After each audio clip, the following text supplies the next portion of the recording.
بسم اللہ الرحمن الرحیم۔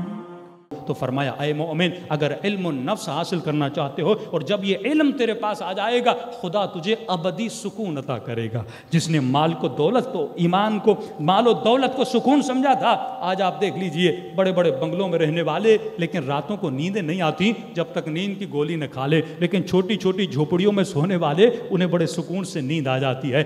کس دنیا نے نظریہ دیا اگر بلینر بن جاؤ گے تو تمہاری زندگی آباد ہو جائے گی۔ آج دیکھیے پورے ویسٹرن ورلڈ کو سب سے زیادہ جو سوسائیڈ ہوتا ہے وہ کہاں پہ ہوتا ہے؟ ویسٹرن ورلڈ میں ہوتا ہے۔ بھئی اگر مال کا نہ ہونا ناکامی تھی تو غریب ملکوں میں سوسائیڈ ہونا ہوتا۔ آج اسلام آباد چلے جائیے، بڑے بڑے ایکٹر بڑے بڑے سنگر آپ دیکھیں گے، بالی ووڈ کے ہالی ووڈ کے، مال بھی ہے دولت بھی ہے گاڑی بھی ہے، لیکن صبح کو دروازہ کھولتے ہیں کیا دیکھتے ہیں؟ وہ لٹکا ہوا ہے۔ اس کے پاس دولت تو آ گئی لیکن دولت فرماتے ہیں بیوی دولت گھر گاڑی یہ جتنی چیزیں ہیں یہ ٹیمپریری سکون تو تجھے دے سکتے ہیں لیکن ابدی سکون نہیں دے سکتے۔ ابدی سکون کہاں ملتا ہے؟ فرمایا ابدی سکون کو باہر تلاش مت کیا کرو۔ ابدی سکون باہر کی چیزوں میں نہیں ہے، ایکسٹرنل چیزوں میں نہیں ہے۔ مولا ابدی سکون کہاں ہے؟ فرمائیے اتنی آسان چیز ہے اور اتنی بہترین نعمت ہے کہ جس کو تلاش کرنے کی ضرورت نہیں ہے۔ ابدی سکون خدا نے تیری ذات کے اندر رکھا ہے۔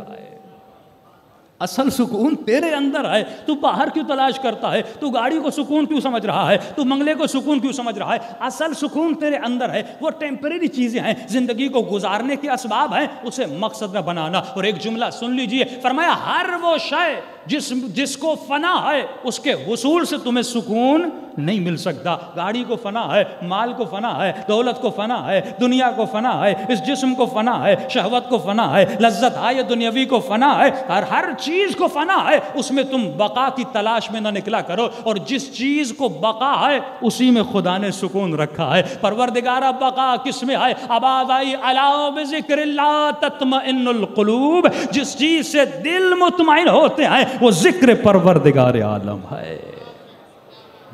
یہ ذکر پروردگار عالم ہے جو تمہارے وجود میں کیا پیدا کرتا ہے؟ سکون پیدا کرتا ہے۔ اللہ کی ہمراہی، اللہ کی ہمسایگی تمہارے وجود میں ابدی سکون کو پیدا کرتی ہے۔ وانزلنا السکینہ، ہم نے کیا نازل کیا؟ نبی کے دل پہ سکون نازل کیا۔ تو آپ کو نظر آتا ہے تاریخ میں یزید تخت پر بیٹھ کر بھی مطمئن نہیں ہے، اور زینب زندان شام میں ہیں لیکن مطمئن ہے، ہاتھ بندھے ہوئے ہیں، سر پہ چادر نہیں ہے۔ بی بی کا یہ جملہ کہ ما رأیت الا جمیلا، زینب نے حسن کے علاوہ کچھ بھی نہیں دیکھا۔